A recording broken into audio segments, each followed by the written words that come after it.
Olha lá, pessoal, procedimento aqui para trocar um rolamento no LG. Só para vocês verem a condição. Olha só, ó, só lama, sujeira. E ela estragou o rolamento. Olha só para você ver como é que tá isso aqui, ó. Tem tudo isso aqui é sujeira, ó. Viu? Sujeira, lama. O rolamento, o estado que ficou o rolamento.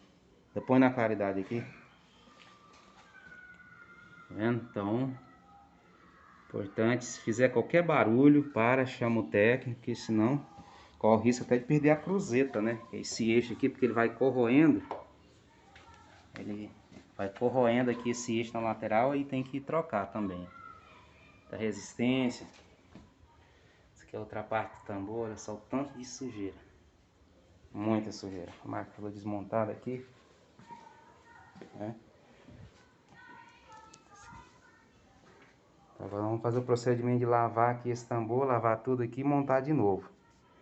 Então se você tem uma máquina LG, Samsung, qualquer que seja, fez um barulho, o motor qualquer anormalidade, já precisa, que às vezes um defeito pode causar outros defeitos e aí vai ficando mais caro, tá? Pode perder tambor. Semana passada meu cliente perdeu um tambor, sabia? Uma Samsung 1 ano e meio de uso. Perdeu a máquina, o tambor caro demais, né? Com o orçamento, com tudo, ficou muito caro.